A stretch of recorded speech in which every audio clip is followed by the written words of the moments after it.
Chamados para um tempo como esse. A partir de hoje, então, orientações bíblicas para uma vida vitoriosa. Nas próximas semanas a gente vai pensar muito sobre isso. E aí eu quero desafiar você a estar no pequeno grupo. Eu quero desafiar você durante a semana se ingressar num pequeno grupo. Se você ainda não está, nesta semana, a partir de quarta-feira até sábado, tem 19 possibilidades para você estar. E daqui a pouco serão 20, 21, 22, 23, mas esta semana, com a graça de Deus, são 19 oportunidades que você pode se ingressar para estudar a palavra, para mergulhar e compreender o que Deus quer na nossa vida. Agora, no mês de maio que se fechou, Deus me deu a graça de poder desfrutar de alguns dias de férias no meu trabalho. E durante esses dias eu fui fazer atividades bem diferentes das costumeiras que eu faço. Eu queria capinar, então eu fui para a roça capinar, fui carregar peso, furar buraco, porque essa é uma das atividades que iriam me ajudar muito, né? Agradecer meus parceiros aí, pastor Egnaldo, né? Pastor Cardoso e outros irmãos, irmão Fábio, né? A turma que foi lá, voltou todo chapiscado de mosquito, assim, Diogo. Teve uns que nem passou uma semana sem sair de casa depois. Mas é assim mesmo, né? A gente não está acostumado com esse tipo de vida, essa realidade. Mas foi bom demais para a gente poder fazer uma higiene mental. Mas durante esses dias, eu estava fazendo ao mesmo tempo que isso. Samara me desafiou a ler um livro que tinha abençoado muito a vida dela, sobre Esther.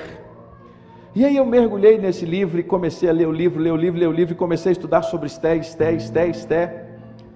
E Deus foi ministrando um tempo de renovo muito grande no meu coração, na minha vida.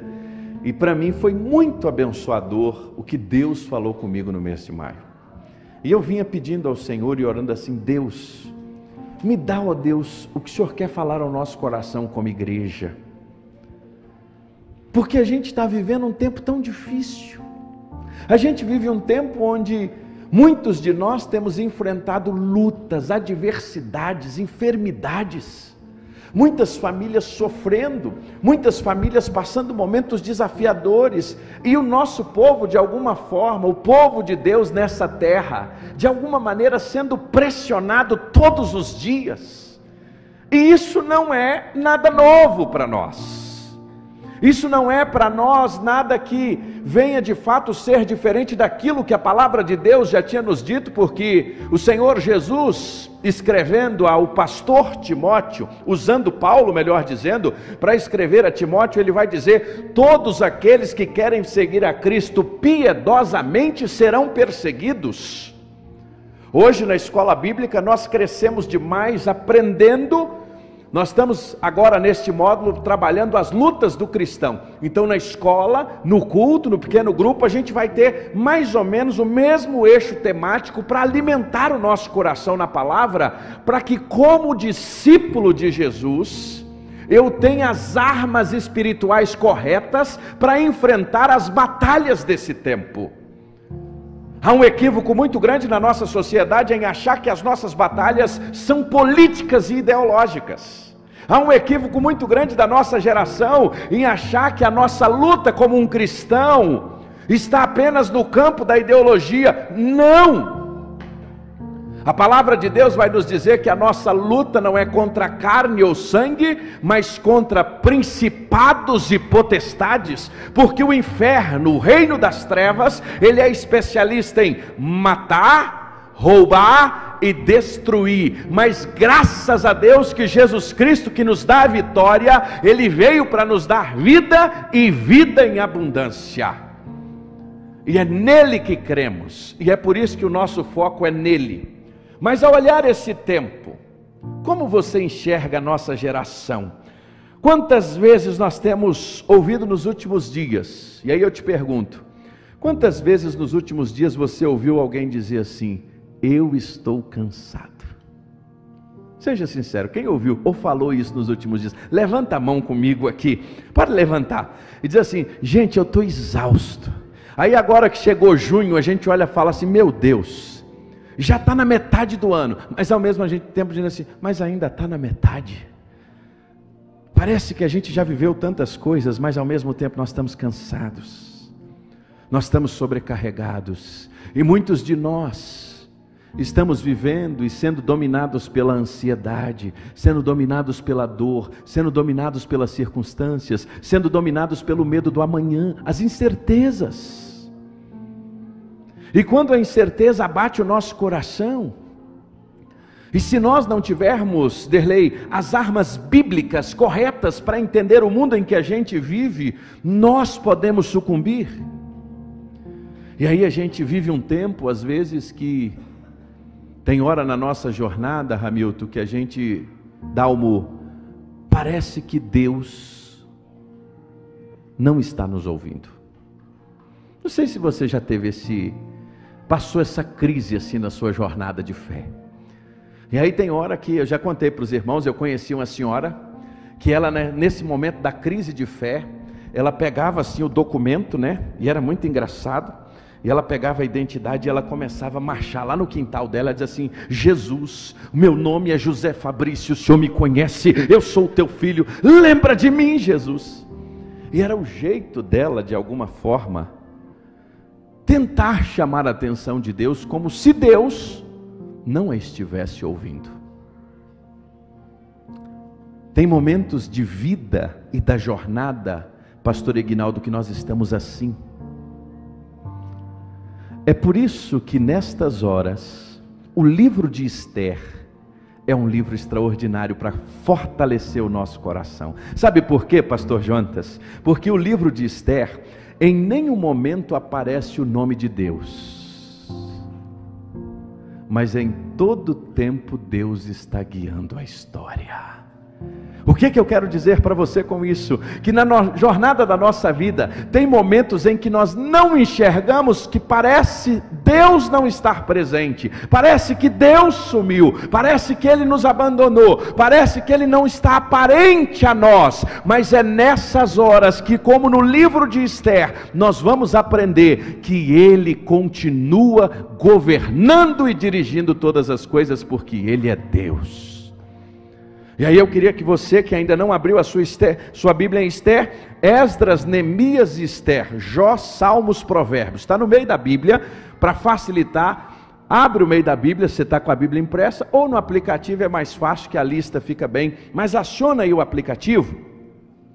E é interessante que há um questionamento muito grande sobre o livro de Esther, já houve, hoje não mais, mas a grande questão, por que esse livro estaria no cânon, se ele de fato não tem o nome de Deus? E houve-se na história, na teologia, muito questionamento sobre isso, mas é um livro onde a presença de Deus é clara. O seu autor é desconhecido.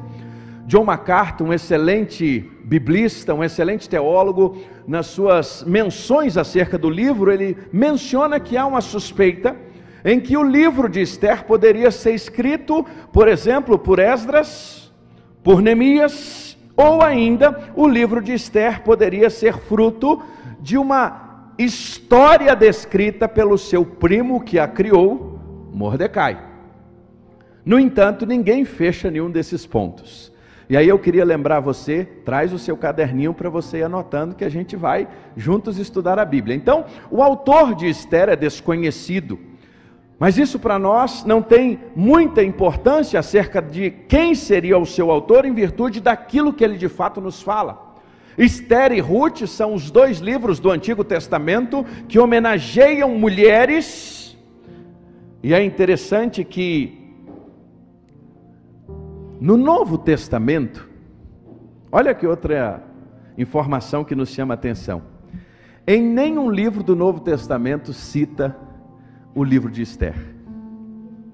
É uma outra informação que nos chama a atenção. Ele é um livro único. Ele conta um momento da história muito interessante, que é quando o povo tinha sido levado cativo à Babilônia. A primeira volta vem, a primeira levada com Zorobabel, e aí depois o povo permanece, ainda parte do povo, e aí depois nós vamos ter a segunda levada do povo por Esdras. Entre a primeira volta e a segunda volta é que nós temos, na linha histórica do tempo, a história de Esther.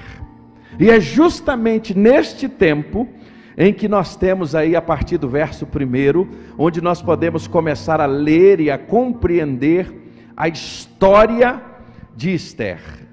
Isso nos mostra, só para a gente entender o pano de fundo, porque se a gente entende o contexto, nós não vamos usar o texto para pretexto, nós vamos aprender o que a Bíblia vai ensinar. Então, se nós entendermos o que estava acontecendo, Ester estava numa terra estranha, ela não estava em Israel, ela tinha sido levada para um povo cativo diferente, Diogo. Então ela está num país com costumes estranhos, numa terra estranha, longe da sua família, e mais, não só isso, ela tinha perdido seu pai, ela tinha perdido a sua mãe, e ela era órfã. E ela foi criada por um primo, Mordecai, que durante as próximas semanas nós vamos entender um pouco disso. E ela, distante da sua família, distante do seu povo, ela passa agora a viver um dilema muito grande. Porque nós vamos entender o seu processo em que ela vai chegar a ser rainha, e neste processo como um todo ela vai ter que lidar com uma sentença de morte para o seu próprio povo. E aí ela tem que se posicionar. Há um determinado momento da história que ela tem que tomar uma decisão, ela precisa falar, ela precisa agir, e ela tem que se colocar em risco. E é interessante isso. Ester poderia ter se recusado a não falar, mas ela é instrumento da bondosa mão de Deus e discreta mão de Deus para salvar o seu povo. É por isso que Ester foi chamada para um tempo como este. E se você está com a sua Bíblia aberta, você vai no capítulo 4, versículo 14, que vai estar exposto aqui. Esse é o versículo chave do livro. E eu queria que nós lêssemos nessa versão Nova Almeida atualizada que está aqui em cima. Vamos ler juntos? Porque se você ficar calado agora, de outro lugar virá o socorro e livramento para os judeus. Mas você e a casa do seu pai perecerão. Mas quem sabe se não foi para uma conjuntura como esta que você foi elevada à condição de rainha? Esta foi a palavra do seu primo Mardoqueu, questionando a ela acerca da ordem que tinha sido dada, que todo o povo judeu deveria ser morto. Então ele escreve a ela, falando que ela deveria agir. E aí, num determinado momento, de maneira muito especial, ele chama a responsabilidade. Ele diz: Ester, é o seguinte, se você agora como rainha ficar calada, saiba de uma coisa, Deus vai mandar o livramento, porque Deus é quem livra. Indiferente se você agir ou não, Deus vai fazer, porque Deus ama o seu povo. Mas será, Ester, que Deus não quer usar você? Será que Deus não te colocou nesse palácio? Não foi para usar você num tempo como este? Será, Mário, que Deus não te colocou naquela escola para usar você num tempo como este? Será, Elaine, que Deus não te deu esta profissão para todas as pessoas que você pode cuidar ali no seu consultório? Você não foi chamada para um tempo como este? Será, irmã Esté, que o Senhor não lhe colocou em Samambaia há mais de 30 anos atrás para entender que aqui é o lugar que Deus te chamou? Será, Aleph? Será, Fábio? Será, Diogo, que Deus não nos colocou aonde Ele nos colocou, para que a gente entenda, para um tempo como este? Aí a compreensão que eu chego à luz dessa expressão, é que Deus nos chamou nesta geração, num tempo como este, para fazer a diferença aonde Ele nos colocou, para fazer a diferença onde Ele nos pôs. E aí uma coisa interessante, esse texto é o texto-chave. Irmãos, eu só estou introduzindo ainda, porque como é uma série de várias semanas, a gente precisa entender o contexto. A primeira coisa que me chama a atenção nessa introdução é que há um perigo muito grande da gente ficar calado quando a gente precisa falar. Tem hora que o silêncio, como diz a palavra de Deus, é ouro, mas tem hora que o ficar calado é omissão. E no caso de Ester, aquela poderia ser omissa. Outra coisa que esse texto vai nos mostrar é sobre a soberania de Deus. Os propósitos de Deus vão acontecer mesmo que você não queira participar com Ele. Guarda isso no seu coração. Tem coisa que Deus está te chamando, Deus está convidando você. Você está tendo a oportunidade de ser bênção nas mãos de Deus. Aí você começa a achar assim, não vou me envolver com isso não. Amigo, Deus vai fazer indiferente de mim ou de você. Quem vai perder a oportunidade somos nós. Deus é Deus e acabou.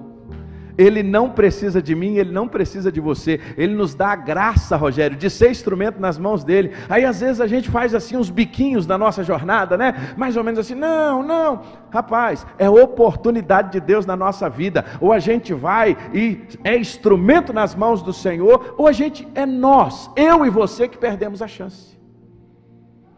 Se a gente não fizer, Deus vai fazer, porque Ele é Deus. Ele não precisa de nós, mas Ele nos dá a oportunidade da gente participar. Esté estava tendo a oportunidade de quê? De participar do que Deus ia fazer. Agora tem uma coisa que também me chama muita atenção. Será se não é comigo e com você que Ele quer trabalhar nesse tempo?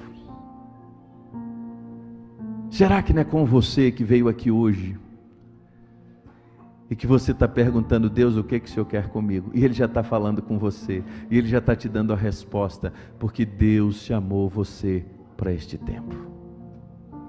Sua Bíblia está aberta aí no capítulo 1, verso 1, e eu queria que você abrisse e acompanhasse. Nós não vamos ter pressa de estudar Ester, nós vamos mastigar a palavra. E aconteceu que nos dias de Assuero, diz a palavra de Deus, o Assuero reinava sobre 127 províncias, desde a Índia até a Etiópia. Naqueles dias, Assuero reinava na cidadela de Suzã. Assuero era, e o reino da Pérsia, tudo indica ser um dos maiores impérios, e aqui nós estamos falando de um império gigante. Nós estamos falando de um homem que estava reinando sobre 127 províncias. Ele não reinava apenas sobre uma cidade, ele não reinava apenas sobre um país, ele estava reinando, diz a palavra de Deus, sobre 127 províncias, e naquele tempo ele estava em Suzã. Suzã era a sua fortaleza, diz que ela era em cima de uma montanha, um lugar maravilhoso. Pense num palácio extraordinário, era o palácio de Suzã, e lá estava Assuero. E não estava sozinho. Assuero, como qualquer um dos reis da Pérsia, regado de todas as regalias, de tudo aquilo que estava, os seus oficiais, os seus servidores, todos ao seu redor. E então Assuero tem uma brilhante ideia. Qual é a brilhante ideia? Irei fazer um grande banquete. Irei convidar, Diogo, os líderes das 127 províncias, para que venham até o meu palácio e conheçam o palácio, conheçam aquilo que eu tenho. E aí ele convida o exército da Pérsia e da Média, como os nobres, os governadores, todos vieram para a festa. E há uma coisa interessante aqui nesse contexto, porque fazer festa para um rei era uma maneira de ostentar o seu poder. Naquele contexto, poder mostrar aos inimigos e aos amigos qual era o seu poderio. Então ele faz questão de chamar todos os governadores, todos os líderes de exércitos, e traz todo mundo para dentro do seu palácio. E ele fez uma festinha rápida, 180 dias de festa. Tá rindo? É isso mesmo. Foi uma festinha rápida. Uma festinha só de 180 dias. Imagine 180 dias naquele palácio, sendo regado de todas aquelas coisas. E diz o texto, verso 5, que passado esses dias, que dias foram esses? Os 180 dias que nós lemos no verso 4. No 181º dia, tinha passado os 180, ele manda chamar agora o povo da cidade de Suzã, tanto o maior quanto o menor. Antes só estava lá no palácio quem era convidado, agora não, o homem popular, ele abre para todo mundo e diz assim: venham todos para a festa, venham todos participar. E toda aquela comunidade vem para a festa, e diz o texto bíblico que desde o maior ao menor estavam todos no jardim do palácio, e a festa era uma festa aonde as cortinas de algodão, brancas e azuis, amarradas com cordões de linho e de púrpura, e as argolas de prata, e as colunas eram de alabastro. A armação dos leitos aonde o pessoal estava descansando, sabe de que era? Era de ouro e de prata. O piso era de porfiro, de mármore, de alabastro, de pedras preciosas. A bebida era servida, sabe em quê? Em taças reais. E o vinho que estava sendo oferecido não era um vinho qualquer, era o vinho real. Olha aí, irmãos, a Pérsia ela faz de tudo para nos enganar. A Pérsia ela faz de tudo. E aqui quando eu digo Pérsia, entre parênteses, é o sistema deste mundo, é o sistema que quer nos envolver, o sistema que está ao nosso redor. Nós somos apresentados a ela. Olha como é que ela se apresenta. Olha essa festa, olha o que estava acontecendo, olha o que estava acontecendo diante de todo esse processo. Nós vamos notar, e não para por aí. O verso 8 diz que a bebida era sem restrição, porque o rei tinha dado uma ordem. Verso 8: a ordem a todos os oficiais da casa: façam tudo segundo a vontade de cada um. Imagine para quem estava servindo nessa festa. Imagine, Mário, se o seu buffet estivesse servindo nessa festa. Cada convidado, irmão Hamilton, ia chegar e a ordem do rei era o quê? Sirva segundo cada um a sua vontade. Já pensou, irmã Socorro, como é que seria isso? Cada hora um prato diferente, cada hora uma bebida diferente. Ah, não gostei desse, quero desse. Imagina como seria isso. Você já pensou receber na sua casa pessoas que não tenham limites? Como é que seria isso? Assim era essa festa. E no meio dessa festa, num determinado momento, ele ficou bem alto, no sentido de o vinho estava muito para cima. E aí no 187º dia, o rei Assuero, depois de ostentar, não tinha mais o que fazer, ele chamou todo mundo, aquele imensidão de homens. Imagina uma festa com tantos homens, e ele tem uma ideia: vou pedir agora que a minha esposa venha desfilar para eles, para ostentar. E ele era casado com Vasti. Vasti era uma mulher muito linda, e ele queria que Vasti viesse de coroa, para naquela festa fosse apresentada aos seus convidados. Vasti bate o pé e não vem. E aí a gente tem um problema agora. É interessante que quando a gente estuda um pouco mais, alguns dizem: por que Vasti não veio? Há muitos questionamentos sobre isso, e nós nos próximos dias vamos falar um pouco sobre isso. Mas ela não vem. Ele fica chateado, chama os seus conselheiros. Imagine essa altura, quem poderia dar um bom conselho, né? Se todo mundo já estava há 187 dias bebendo à vontade, o texto diz que o rei já estava alegre, ou seja, já estava a 1000 por hora, bêbado, os seus aliados estariam como? Então eles chegam a uma conclusão, que o que Vasti fez foi uma ofensa ao rei. Ela deveria ter vindo e se submetido a toda aquela situação.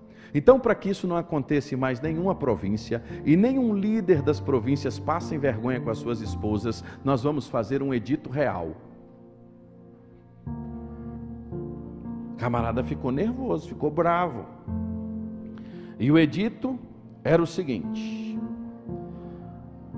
a ordem era o seguinte, o decreto era o seguinte, e ele não poderia ser revogado, que Vasti seria proibida de comparecer à presença do rei. Ela estava perdendo o seu cargo como rainha. E essa atitude dura na cabeça do rei e dos seus amigos, que estavam todo mundo bêbados, era a forma de ensinar as mulheres e as demais rainhas daqueles reinados ou daquelas províncias como elas deveriam agir. Isso é a Pérsia. Essa é a forma que a Bíblia nos apresenta a Pérsia. Esta é a maneira em que a Pérsia nos é apresentada a partir do 1º capítulo de Esther. E aí uma coisa que me chama mais atenção, que ao ler esse texto, e eu queria que esta semana você pudesse ler com muita tranquilidade, ao olhar para a Pérsia, nesta noite eu queria que você pudesse enxergar comigo pelo menos 4 características que na Pérsia são muito claras. 4 características que aqui chamo de Pérsia, e de fato era, mas que esse sistema que está ao nosso redor, de alguma maneira quer nos cooptar, quer nos engolir. E aí eu digo você uma coisa: a Pérsia quer nos engolir, esse sistema que está ao nosso redor quer nos engolir, aquilo que está ao nosso redor que é contra os nossos valores. E aí, se você pensar, a nossa vida é uma vida muito semelhante à de Esther. Nós não estamos na nossa terra, sabe por quê? O povo de Deus não tem aqui cidade permanente, nós estamos aqui de passagem. A nossa terra é a Jerusalém celestial, mas até chegar lá, nós estamos num mundo que jaz no maligno, um mundo que é rodeado por uma série de encantos como a Pérsia. Quer ver o primeiro encanto? Quer ver a primeira característica da Pérsia? Um mundo de ostentação. A Pérsia era um mundo de ostentação. Assuero era um camarada que gostava de ostentar. O dicionário da língua portuguesa define ostentar como exibir-se, mostrar-se de maneira exibicionista, tornar-se público, evidente, mostrar ou se exibir, expor alguma coisa a alguém, demonstrando certa presunção. Meus irmãos, nós nunca vivemos uma geração que gosta tanto de se exibir. Nós somos assim. Por quê? Porque de alguma forma nós estamos sendo engolidos por quem? Pela Pérsia, porque nós gostamos de alguma maneira de ostentar, de parecer, de viver aquilo que nós não somos. É interessante como a gente, vou dar alguns exemplos aqui que parecem até hilários, mas é verdade. Fiz a primeira caminhada, estou há 6 anos sem fazer nenhuma caminhada. Antes de dar 5 passos, Vida Fitness, está pago. O que é isso, gente? Isso é um pouquinho do coração contaminado pela Pérsia, que no fundo, nós queremos ser aquilo que nós não somos, apresentar aquilo que nós não temos e agradar quem não precisa ser agradado. Mas o que é isso no nosso coração? É essa ostentação que está ao nosso redor. Nós somos uma geração, meus irmãos, que de alguma forma, se nós não tomarmos cuidado, nós vamos sendo engolidos por esse caldo cultural que está ao nosso redor, por valores que não são nossos, por práticas que não são nossas, por circunstâncias que nos levam a lugares, situações, e até mesmo defender coisas que nós nunca defendemos. A Pérsia faz isso com a gente. Quando a gente está em terra estranha, quando a gente está longe da nossa terra e longe da presença de Deus, a gente aceita se submeter em prol de algumas coisas a circunstâncias que nós não nos submeteríamos. E nós vamos ver isso na própria vida de Esther.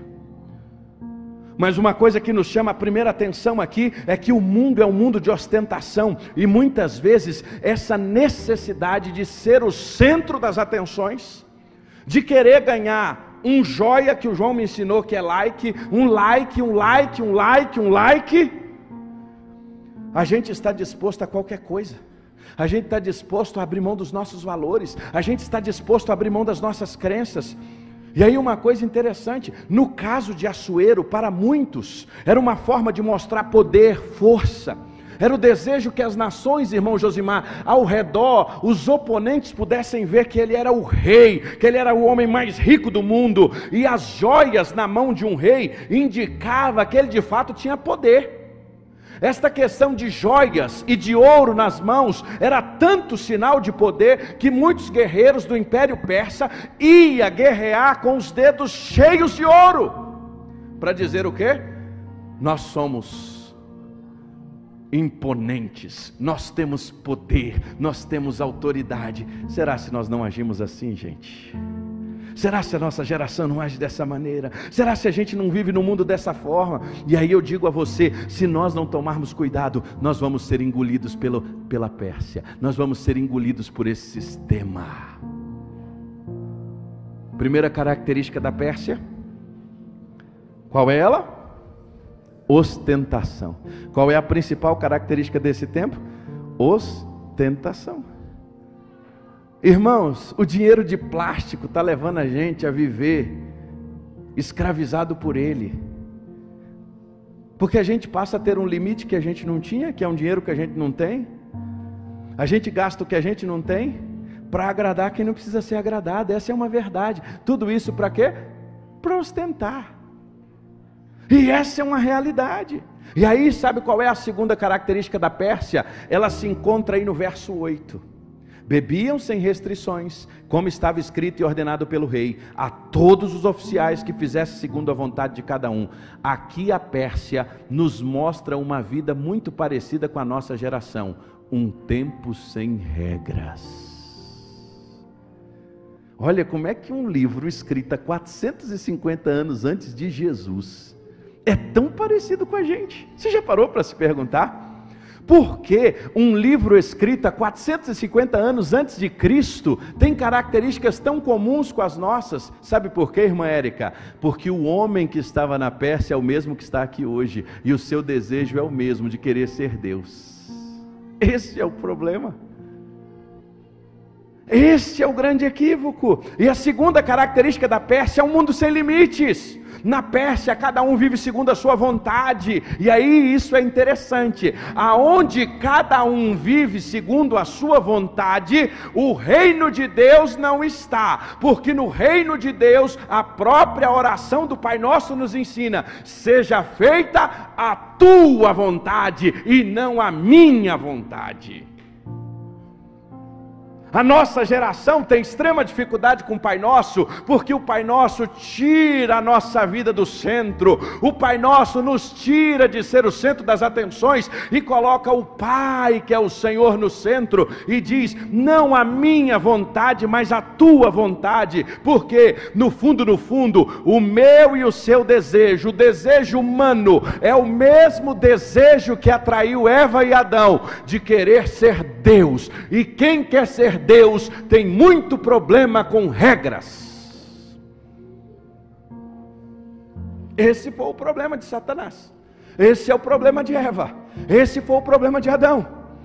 De toda a árvore você pode comer, menos a árvore do conhecimento do bem e do mal. O que nós fizemos? Quebramos a regra. O que o homem quer é um mundo sem regras.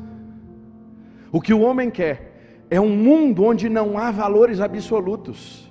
É por isso que há tanto questionamento com o cristianismo. É por isso que há tanto questionamento com a palavra de Deus. Porque para nós existe um absoluto. Quando nós lemos João 14,6, que diz o quê? Eu sou o caminho, a verdade e a vida. O artigo na língua portuguesa é definido. A grande dificuldade da nossa geração são com os artigos definidos. A nossa geração não consegue lidar com artigo definido. E lá existe um artigo definido que diz que Jesus é o caminho. Ele não é um caminho. Lá diz que ele é a verdade. Ele não é a verdade. Lá não diz ele é uma vida. Ele é a única forma em que nós temos vida. O grande problema, irmãos, não é dizer que Jesus Cristo salva. O grande problema é quando nós afirmamos só Jesus Cristo salva. Por quê? Porque nós somos uma geração que, como a Pérsia, tem extrema dificuldades em ter limites. Nós não conseguimos ter limites. Você pode ser um chefe extraordinário até o dia que você põe limite. Você pode ser um amigo que é cara joia, legal demais, ajuda todo mundo. Você quer ver alguém ficar com raiva de você, diz que você não pode fazer, bota um limite. Porque nós somos uma geração que tem dificuldade com o quê? Com limites. Põe limites. Por quê? Porque no fundo nós estamos encantados com a Pérsia. Ostentação? Não temos limites? Agora tem uma outra coisa que chama a atenção a partir do verso 10. No 7º dia, quando o seu coração já estava alegre por causa do vinho, Assuero ordenou que trouxessem à sua presença a rainha Ester com a coroa real. Nós somos uma geração onde um abismo chama outro abismo e a gente não está notando. Qual foi o primeiro abismo? A ostentação. Da ostentação passou para onde? bebida. E aqui eu vou abrir um parêntese rapidamente, correndo o risco de ser apedrejado, mas com muita tranquilidade, não tenho medo de pedras. Nós somos uma geração que crente está bebendo agora.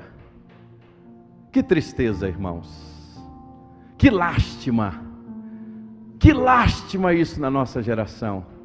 Principalmente quando a gente que lida com projeto com drogadição, projeto com alcoólatras, a gente que lida com família, a gente que vê tanta desgraça por causa de bebida, a gente achar que isso agora para a nossa geração é normal. Sabe por quê? Porque caiu o quê? Nós não queremos ter regras, e como nós não temos regras agora, para nós a bebida também é válida, é comum. E alguém diria assim: me mostra um texto bíblico que eu não posso beber.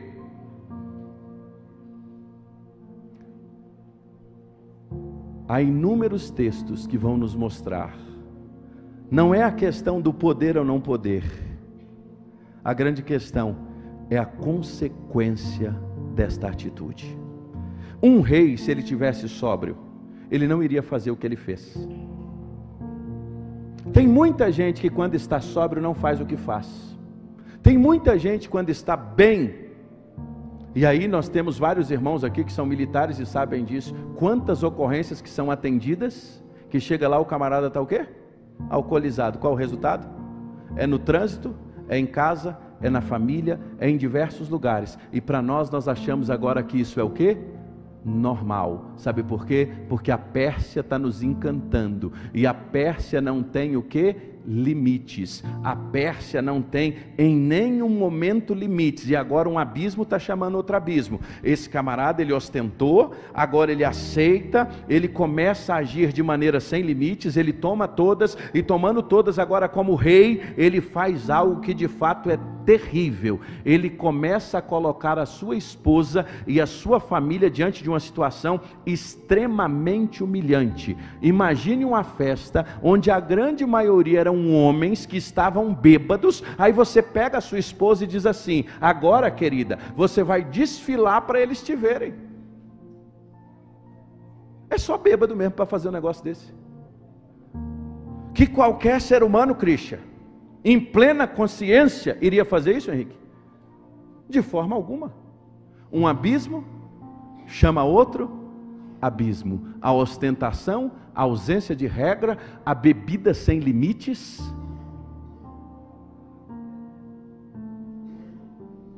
Olha o que está acontecendo. Um abismo vai chamando outro abismo, e nós vamos tratando isso como naturalidade. E agora ele quer expor a sua esposa a homens. E aí eu te pergunto, imagina como é que estava essa festa. Imagina como é que estava esse momento. Aí é interessante que John MacArthur, eu gosto muito de John MacArthur, irmãos, mas muito mesmo. Quiser me dar um presente, pode me dar um livro do John MacArthur, que eu vou aceitar todos.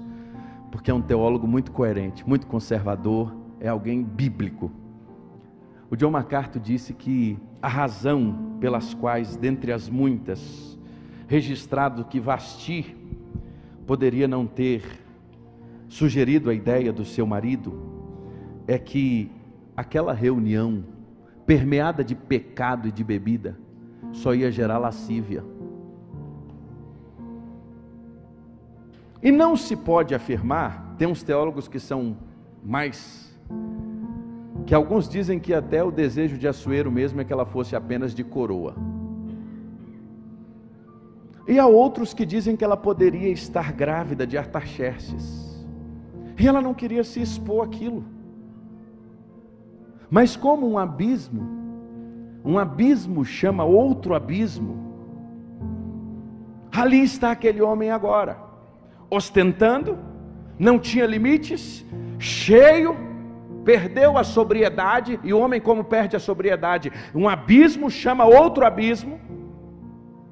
E aí vem uma última lição, que essa aqui eu fiquei impressionado, como o texto é real. A Pérsia era um mundo de relacionamentos rasos. Primeiro, a princesa não vivia com ele, ela vivia em outro palácio.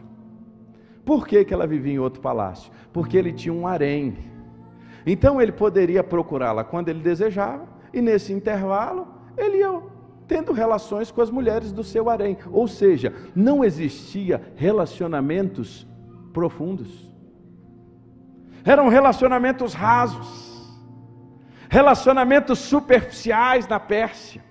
E olha que interessante, que era tão superficial que um marido se tornou capaz de querer expor a sua esposa a esta situação. Relacionamento superficial. Que na cultura cristã, o que nós aprendemos como maridos é que nós somos aqueles agentes de proteção da esposa e da família. Um homem raiz, Gabriel, com aquela caixa de ferramentas cheia de parafusos. Que desafio nós temos. O desafio de olhar para este mundo e entender que nós não podemos ser contaminados por uma relação de relacionamentos rasos, de um mundo onde o rei possuía um harém, ele não tratava com respeito a sua esposa. E é interessante que depois você vai ver isso lá no capítulo 4, Esther se torna a sua rainha, mas ele vivia distante dela, e não só distante, ele passava longos períodos sem estar com ela. Relacionamento era o quê? Raso. O que a gente está vendo na nossa sociedade, irmãos? Uma sociedade de relacionamentos rasos. Uma sociedade onde não se faz mais amigos de verdade. E nós não podemos aceitar isso.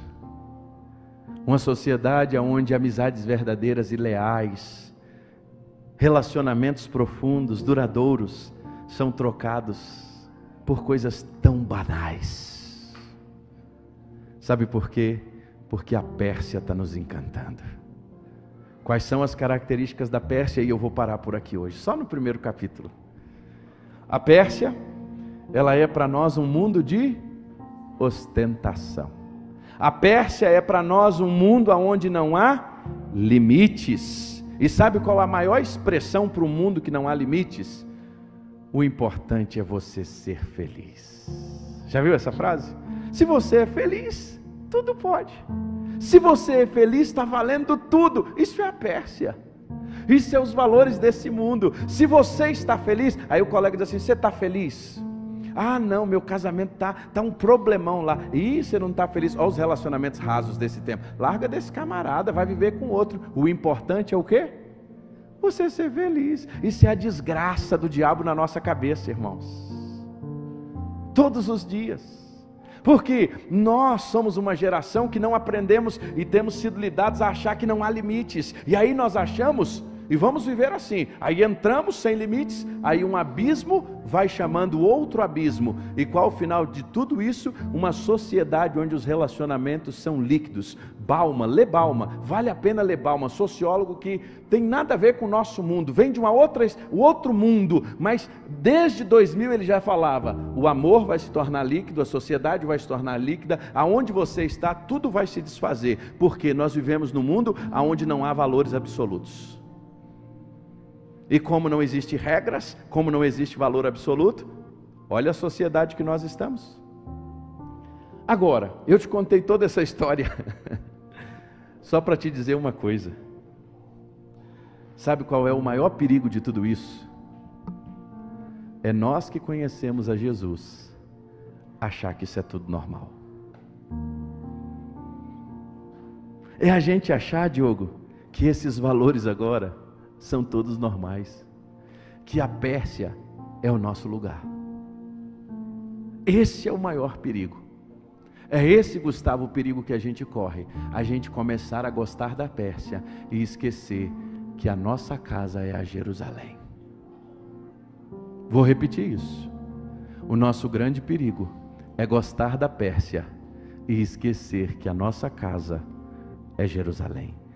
A Pérsia, Suane, a Pérsia, irmão Carlos, a Pérsia, Francisco, ela parece bonita. A Pérsia se apresenta como extraordinária. A Pérsia é parecido com carrinho bate-bate. Você já andou de carrinho bate-bate? Carrinho bate-bate é uma das emoções e de umas experiências mais fantásticas que a gente pode viver na face da terra. Sabe por quê? Você entra naquele lugar, paga o ingresso, bota um som alto, apaga a luz, abre a fumaça. Se for naquele parquinho de Caldas Novas, então, depois que você pegou aquela fila grande, aí você entra, e aí começa, pá, pá, você vai para lá, volta para cá, roda, sai fogo no teto e pisca a luz. Aí depois de uns 4 minutos para. Você está no adrenalina lá em cima. Você rodou, perdeu o que tinha e não saiu. Isso é a Pérsia. A gente roda, acende luz, apaga a luz e gasta o que a gente tem e vai de mal a pior. Na minha última experiência eu perdi meu óculos. Rachei a cabeça do coco do João Rafael. Isso é a nossa experiência com o mundo. A gente vai de mal a pior e está achando que está muito bem. Sabe por quê? Porque a gente quer viver a ostentação. Sabe por quê? Porque a gente quer viver literalmente sem regras. É por isso que, com todo respeito, muitas igrejas sérias temos vivido 2 opostos: o abandono de muitos que querem um mundo assim, mas a chegada de muita gente séria que quer levar o evangelho com seriedade, porque a palavra de Deus é o parâmetro para a nossa vida. Eu queria que você ficasse de pé. Imagino que você esteja aí com os elementos da ceia. A Pérsia quer nos engolir. Nós estamos numa terra distante, nós estamos numa cultura com valores que não são os nossos e tem ofertas encantadoras. Agora a gente precisa tomar uma decisão. Os próximos domingos nós vamos continuar. Olha, tem muita coisa boa aqui. Esse capítulo 2 vai nos ensinar uma coisa interessante. Vou te dar um spoiler. Só um spoiler. Quando a gente está na Pérsia, por algum momento a gente começa a se desfazer dos nossos valores. Guarda isso. Se a gente não tomar cuidado, nós estamos nos desfazendo dos nossos valores. Nós estamos sem os nossos valores. Mas eu queria orar com você agora antes da ceia do Senhor. E eu queria pedir que você curve a sua cabeça. E eu queria que neste momento você falasse com Deus. Uma coisa muito simples. Deus, se tem algum gostinho no meu coração pela Pérsia, ou por este mundo, me mostra, Senhor. Senhor, sonda meu coração nessa noite. Se eu estou com alguma quedinha para o pecado, se eu estou achando que o pecado é normal, se eu estou lidando com estas coisas achando que isso é tudo comum, Senhor, hoje fala comigo. Espírito Santo de Deus, que é quem convence o homem do pecado, da justiça e do juízo, fala comigo, Espírito Santo, agora. Me mostra, Espírito Santo, sonda o meu coração, Espírito Santo, porque se há no meu coração algum amor pelo mundo, Espírito Santo, tira esse amor nesta noite. Espírito Santo, se há algum amor no meu coração pela ostentação, pela vaidade, pela promiscuidade, ó Deus, pela pornografia, pelos pecados dessa geração, Senhor, tira do meu coração, Espírito Santo. Tira, Espírito Santo, do meu coração tudo aquilo que desonra ao Senhor. Ó Espírito Santo, tira do nosso coração tudo aquilo que agride o Pai. Senhor, nós estamos nesse mundo, como Jesus nos disse, mas nós não somos dele. O nosso lugar é a Jerusalém. Nós podemos estar aqui, mas nós sabemos para onde vamos. Ó Papai, mexe no nosso coração hoje. Ó Senhor, fala conosco. Nos dá entendimento, Paizinho querido, da Tua palavra. Nos dá entendimento, Paizinho querido, daquilo que o Senhor tem para nós. Não nos permita, Senhor, não nos permita amar o mundo que nele há. Não nos permita, Senhor, Nos dá sabedoria, Paizinho querido, em entender, olhar para o pecado, olhar para as coisas que estão ao nosso redor. Senhor, ofusca da nossa mente, do nosso coração o mundo. Agora, como Pai, eu te peço, Jesus, tira a mente dos nossos filhos, tira o mundo, tira, Senhor, todos os prazeres desse tempo, do coração, dos olhos, dos nossos filhos, das nossas crianças, daqueles que estão ao nosso redor. Tem misericórdia, Senhor, tem misericórdia. Nos dá, Senhor, entendimento que a gente é sal da terra, que a gente é luz do mundo. Dá-nos entendimento da palavra, Pai. Senhor, nesta noite nós te pedimos, perdoa os nossos pecados, perdoa as nossas afrontas com o Senhor, Pai. Nessa noite, ó Deus, a tua palavra diz: examine-se, pois, o homem a si mesmo, e coma, participe da ceia. Eu quero desafiar você, não deixe de participar da ceia, mas hoje é noite de se arrepender e dizer: Deus, eu quero viver algo novo a partir daqui. Deus, eu quero uma vida santa. Deus, eu quero uma vida afastada dos valores deste mundo. Deus, eu quero ter experiências com o Senhor. Eu quero conhecer o secreto. Eu quero conhecer, Senhor, coisas novas. Senhor, eu estou aqui na Pérsia, mas o meu lugar é Jerusalém. Senhor, eu estou aqui nesse mundo, mas o meu olho sabe aonde Ele está? Ele está lá nas ruas de ouro e de cristal. Ele está lá onde não haverá choro, aonde não haverá dor, aonde todas as primeiras coisas já foram passadas. Oh, aleluia! Fala com o Senhor agora. Nós vamos adorar ao Senhor, e nós vamos fazer dessa canção de adoração a nossa oração. E eu gostaria que durante esse tempo desse louvor, você adorasse, você falasse com Deus, você tivesse um tempo de concerto com o Senhor, e participasse da ceia do Senhor.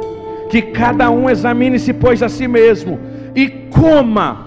É a palavra de Paulo, é a ordem paulina, é a ordem das Escrituras. Coma e participe. Se você é crente em Cristo Jesus, já foi batizado nas águas, é membro da igreja de Jesus, mas por alguma razão a sua comunhão com a igreja, a sua comunhão com Jesus tem sido quebrada. Nesta noite é noite de arrependimento. Nessa noite é noite de confissão de pecados. Nessa noite é noite de voltar para casa. Nessa noite é noite de você dizer: Pai, hoje eu estou voltando para casa. Eu cansei, Senhor, de viver no mundo. Eu cansei, Senhor, de estar distante. Hoje eu estou voltando, Paizinho querido. Adore ao Senhor.